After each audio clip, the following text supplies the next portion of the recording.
So let's talk about sex. Mm-hmm. Sex is a huge part of relationships. Yeah. And one of the really interesting things I want to talk to you about is, if I look at my friendship group, my small friendship group of maybe 6 guys, right? My best friends, I'd say 3 of them are currently having a really, really hard time as it relates to sex with their partner, for a variety of reasons. Reason number 1 that I've heard, my partner doesn't like having sex. We have sex once every 3 months. Reason number 2 I've heard, my partner doesn't like the way that I have sex. On those first 2 points, I'm horrified, surprised that so many people I speak to are struggling in that department. Yeah. With sex. Yeah. And there's not, the conversation around sex is either non-existent or porn influenced. Yeah. What's your take on sex and what's going on in the world? I'm so glad you brought it up, because I think that because of social media, there's this image that everyone else is having sex. Hello gorgeous people, welcome to my YouTube channel. This is Uncensored with Rumbi, a channel of freedom. Guys, I'm asking you to subscribe to my channel and make sure that you turn on the notification button, because you do not want to miss any of the content that I upload on this space. Today we're going to be looking at premarital sex in the church. For this and more, please stay tuned.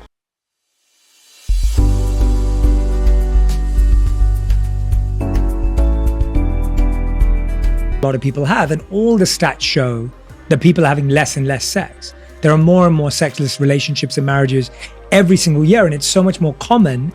Yet in our groups and online, everyone feels like, oh, they're getting some and they're getting some and they're getting some, but I'm not. And the truth is, most people are not getting any. And that's just, I don't have the stats offhand right now, but whenever I've looked at the trends, that's what the trends show. It's amazing because you actually hear people talk about sex all the time. But you know, how do you see that it's actually a lie? You can see with the rate of divorce today. You can see with the amount of women who are crying on social media because of gender-based violence. You can actually see with the amount of men who have decided to opt never to marry again in their lifetime. You can actually see on how families are falling apart. You can actually see on how people are singling today. So if sex was this great, if it was happening every day, if it was this vast, why would people opting to be single? You see, sometimes all we need is to really spend time with ourselves so we understand how the world functions. To me, it comes back down to everything we've just been talking about. Sexual chemistry and attraction and connection is all based on how someone feels about themselves. If someone themselves is not feeling taken care of by themselves, attractive, investing in themselves, growing, feeling like they're becoming more and better, it's very unlikely that they're going to want to share their body, mind, emotions, and heart with anyone else in the most physically intimate way, which is sex. It's just unlikely. And chances are, if you don't think you're having those conversations you want to have with your partner, where you are being open, where they are working on their values, where we do see each other striving, chances are that you're not going to want to have sex with them either. And so what we're seeing is that the challenge we're having in sex is actually coming from everything else that's going on. That there isn't a sense of growth, joy, purpose. Like, great sex is a byproduct of great connection and intimacy. It's not a replacement for or a source of. This is why we always encourage you to spend time with yourself. We encourage you to understand how the world functions. So first thing that I would like you guys to know is that you are spiritual beings, but that's just living in a body. You also need to understand that the world functions in 2 parts, the spiritual world and the physical world. So if you lack understanding of those 2, it's very easy for you to adopt everything that you hear in the streets to become yours. This is why there's so much confusion. That's when you see people end up resorting to alcohol abuse, or resorting to drug abuse, or resorting to sex abuse. It's because they don't really understand that their satisfaction is not lying within the externals. It boils down to who they are in their soul, the spiritual world. It's so important for you to understand that it's not about the church, but it is really about understanding that you need to have a relationship with your Father. So that has nothing to do with the four corner walls. It has everything to do with you understanding that you're a spiritual being.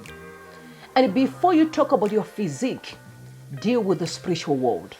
Find out who you are. Spend time with yourself. It is very crucial for you guys to understand that if you're not smart enough, you're going to lose your destiny by just focusing on things that are not important. And one of them is definitely just being sexually immoral. Ask everyone who's listening right now, put your hand up if you've had amazing sex but no connection in a relationship. Right? Like that's been real. We've all used sex as a crutch. We've had relationships where every time we argued we had sex, it solved the problem. Every time something was going wrong, we had sex, it was figured out somehow. And the studies show that the chemicals released during sex make you feel like you're getting closer, even though you're not actually emotionally closer. So when you look at all of the stats, when you look at all the research, when you look at everything we've just described, sex is a byproduct of a healthy individual and a healthy individual and a growing individual and a growing individual coming together, sorting out their differences, having the fights they need to have, having the conversations they do, that naturally creates vulnerability, which leads to being able to expose ourselves at the deepest, most physical way that we possibly can. How can you expose yourself that vulnerably if you can't even have a vulnerable conversation with your partner because you just switch on the TV every night and avoid that difficult conversation? It becomes like a transaction. It becomes a transaction, and then sex becomes, in the best case, a crutch and a hopeful aspiration on a special night or whatever it may be, or something we wait for and plan for and it never works out. As opposed to, in the worst case, it just becomes something we're both not talking about, comfortable about, or even doing. And so, or an obligation, exactly. That's Like an obligation, and like someone's just sitting there, like, you know, come on, 3 minutes, literally, all right, let's get it over and done with, like that mindset. And I'm like, so I want you guys to understand that when they talk about fights, they don't really mean physical fights. You know, those fights that tend to be toxic, where you actually hurt one another, and the kind of fights where you just kind of stretching one another, you know, to understand who the person is. It's really not fights.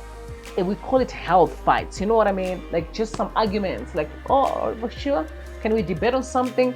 You're having such hardcore conversations. We're not trying to encourage you to fight physically, because the moment you get to that zone, just know that you are definitely in a toxic relationship. That relationship is not worth having. It's not a good space for you to be. So please, guys, understand, my single girls and brothers and sisters, that we expect you to be healthy. And one of the easiest way to be healthy is having health conversations. Well, like there isn't, because we've lost intimacy in relationships. There is no intimacy, and so you can't force it physically. There's no intimacy in porn. There's no intimacy in porn, for sure. They don't like do the small talk.